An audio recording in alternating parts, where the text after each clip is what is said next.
Bruce Lee is afraid of a real fight. The words came through the loudspeakers of the Hong Kong Coliseum, and for a moment, 20,000 people forgot how to breathe. Steven Seagal stood center stage under the lights, the microphone still near his lips, his Aikido gi crisp and black, his voice carrying easily over a crowd that had come expecting an exhibition and was about to witness an execution. He was 20 years old that night, fresh off a flight from Osaka, invited as a guest demonstrator for a charity gala meant to celebrate unity between Eastern martial arts traditions. Instead, he had just used the microphone to call out the most famous martial artist alive, sitting in the front row, not 30 feet away. "Everything you've seen him do on screen," Seagal continued, gesturing toward the front row, "is choreography. Real grappling, real control, real combat. Those are things he's never had to face, and I don't think he wants to start tonight." For a moment, no one moved. Bruce Lee sat in the front row in a black silk shirt, a glass of water in his hand, surrounded by his students and friends, among them Dan Inosanto, who had gone rigid beside him. Bruce did not look angry, he did not look surprised, he simply lowered the glass to the small table beside his chair, set it down without a sound, and looked up at the stage with an expression that several people in that section would describe for decades afterward, and never quite get right. The arena, which had been humming with conversation and laughter only seconds before, went so quiet that the buzz of the overhead lights became audible. Near the stage, a promoter's clipboard slipped from his hand and hit the floor, and the sound of it seemed to echo. But that moment didn't start there. To understand why a 20-year-old Aikido instructor from Japan would stand in front of 20,000 people and challenge the most famous fighter on earth, you have to go back 6 weeks to a gym in Kowloon, where two very different men first crossed paths, and where one of them quietly decided, without ever saying it out loud, that he had something to prove. If you want to see how Bruce Lee responded, hit subscribe, because what happened next became one of the most quietly told stories in Hong Kong martial arts history. 6 weeks earlier, Kowloon had the kind of heat that settled into a room and stayed there. The gym sat above a noodle shop on a narrow street where the smell of broth and frying garlic drifted up through the floorboards all afternoon, and the windows were propped open with wooden poles because the building had no other way to breathe. It was the spring of 1972, and Bruce Lee was by any measure the most famous man in Hong Kong. Fist of Fury had broken box office records the year before. Children in the street threw kicks at lampposts and shouted his name. Golden Harvest had locked him into a production schedule that left him almost no time to sleep, and those closest to him had begun to notice that he had stopped sleeping anyway, lying awake at night, running through choreography in his head, rewriting scenes that had already been filmed, certain that the next one had to be better than the last. Into this walked Steven Seagal. He was 20 years old, recently arrived from Osaka, where he had spent years training in Aikido under instructors who treated the art as something close to a religion. He carried himself the way young men do when they have spent their entire adult life being told they are exceptional and have never once been in a room that proved otherwise. He had come to Hong Kong on the recommendation of a mutual acquaintance, ostensibly to observe the local martial arts scene and make connections. He was given a tour of several gyms that week, and on the third day someone brought him to the gym above the noodle shop, where Bruce Lee was working with a small group of students on footwork drills. Seagal stood near the door and watched for almost 20 minutes without being introduced. He watched Bruce move through the drills fast, economical, nothing wasted.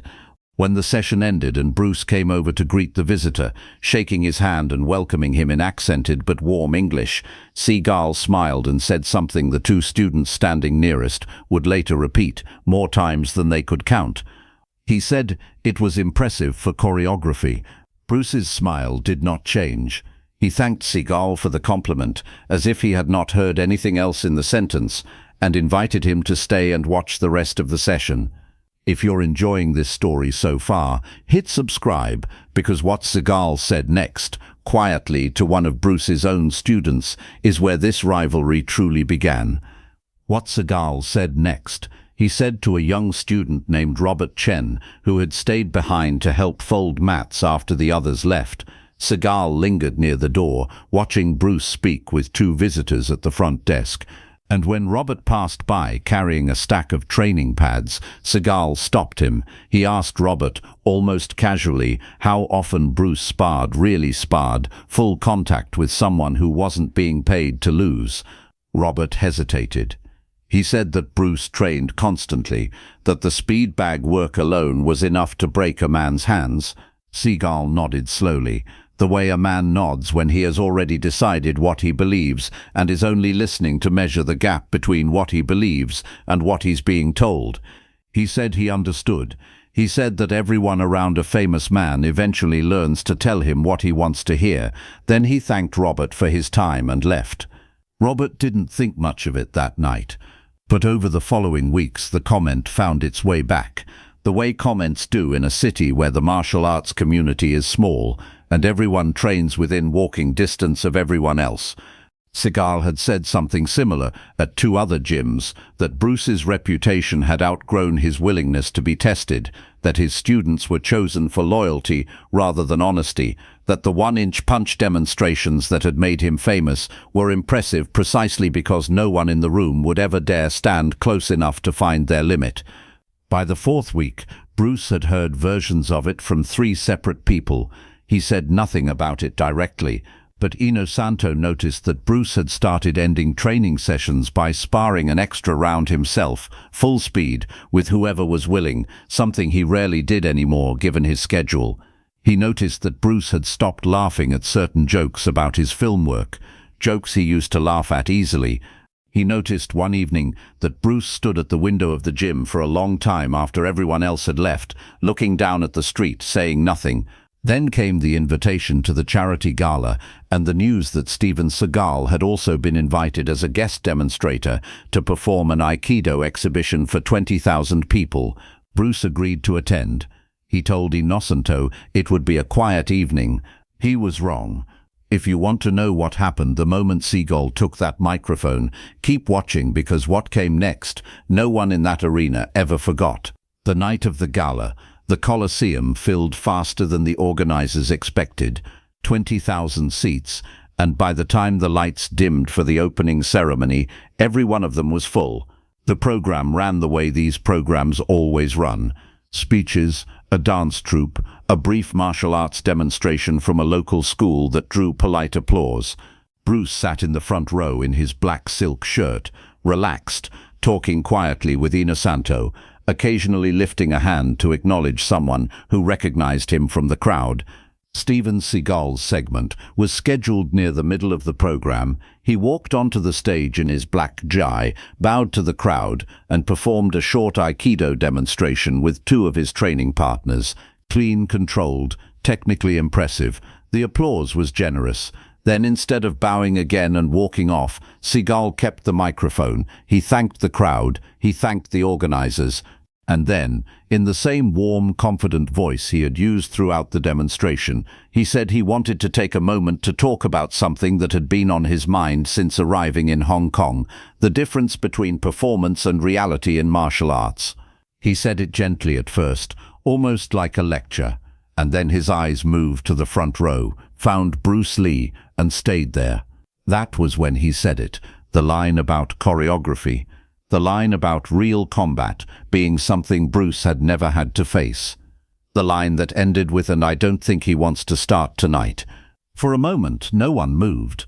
Near the edge of the stage, a stagehand who had been adjusting a light stand stopped with his hand still on the fixture. A photographer in the second row lifted his camera halfway and then lowered it again, unsure whether what was about to happen was something he was allowed to capture. Somewhere above the stage, the spotlight operator made a small adjustment, widening the beam just slightly, as if some instinct told him the frame was about to need more room. Bruce Lee stood up. He did it slowly, without urgency, the way a man stands when he has all the time in the world and wants everyone in the building to understand that. He set the empty glass on the table beside his chair. He did not look at Inosanto. He did not look at the crowd around him. He buttoned the top button of his shirt with one hand, an unconscious gesture, the kind of thing a man does before stepping into a room he has been in many times before.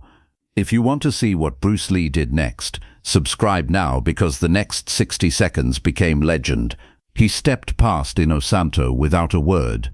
He walked down the aisle toward the stage steps, and the crowd parted for him, the way crowds part for things they don't fully understand yet, but recognize as important. He climbed the steps. He walked to the center of the stage, stopped a few feet from Seagal, and did not speak. He simply stood there, hands loose at his sides, weight even on both feet, and waited the same way he waited before every fight he had ever filmed, except this time there were no cameras, no choreography, and no one was going to call cut.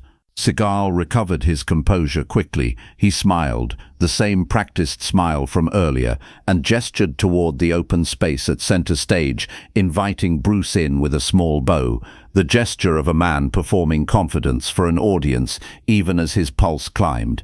Bruce did not bow back. He simply stepped into the open space and stopped, hands at his sides, eyes on Seagal, and waited.